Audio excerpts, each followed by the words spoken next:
Give it up for Donnie. Yeah. What's up, everyone? Another sold out fucking night at Chili Line. Stoked everyone came to see me. I've been thinking a lot lately about getting a motorcycle. It's been a lot of fun. I think, like, you know, I'm doing a lot of research, a lot of articles, checking out a lot of bikes. It's been so fun that I think that thinking about getting a motorcycle is actually a viable alternative to actually getting a motorcycle. It's low cost, you know, you don't have the initial investment, no maintenance, and you know what? It's actually slightly safer. I was watching some YouTube videos on reviews and almost crashed my car out St. Francis the other day. So it's, you know, once I get my technique up there, it's gonna be pretty good. I think like purchasing a motorcycle is kind of like having a relationship. Like at first it seems real tight. Then you're stuck riding this sluggish, leaky 650cc beast every day for, well, you know, and you know what, you fucking laugh, but you're gonna go home if you have a motorcycle and do the same shit the rest of us without motorcycles do. At 3 a.m. you're gonna go look on the internet for some better looking motorcycles. They have some higher specs, you know what I mean? Maybe a little bit less maintenance. But I don't know, how do you guys get around? Do you guys ride the train? Does anybody ride the train to Albuquerque? Took the train here. Nobody rides the fucking train to Albuquerque. You know what? You should, because that shit's tight. Like, the views are good. You don't have to go on I-25. There's no one on it, obviously, so you can do all kinds of weird shit on trains that you always wanted to do on trains. It's the ideal train to do weird shit. But like, I think when I ask most people, like, why don't you ride the train to Albuquerque? They're like, well, I don't want to get to Albuquerque and then not have a car to fucking drive around. Like, obviously you've never fucking been to Albuquerque. Like, don't, dude, don't. Yes. But, I don't know.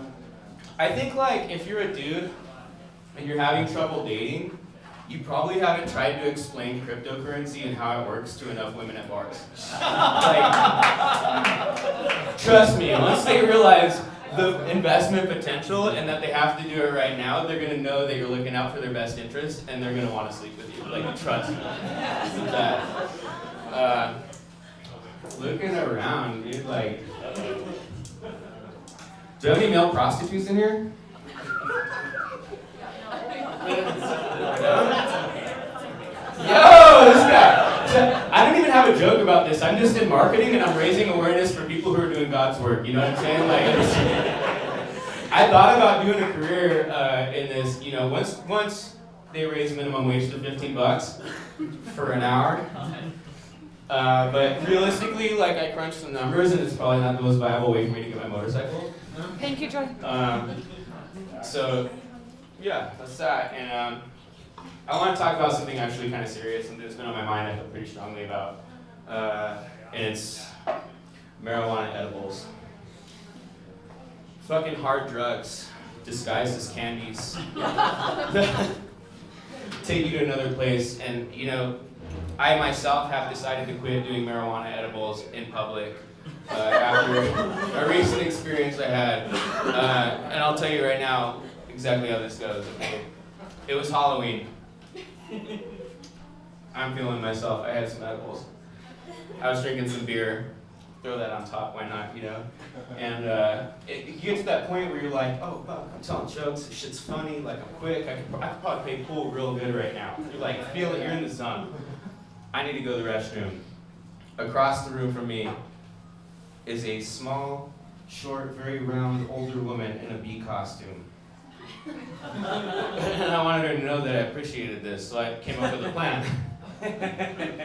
I'm like, as I pass this bee, I will throw the sickest bee pun I can at the bee. The 3 seconds that passed from me committing to that and then passing by this person came very quickly. I no longer had a pun, but I was committed.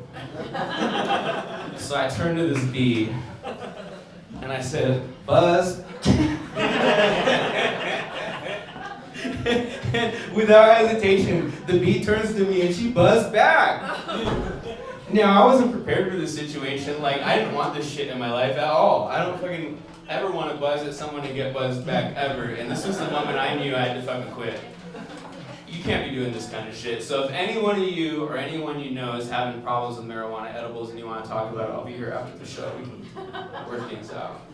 Diggy.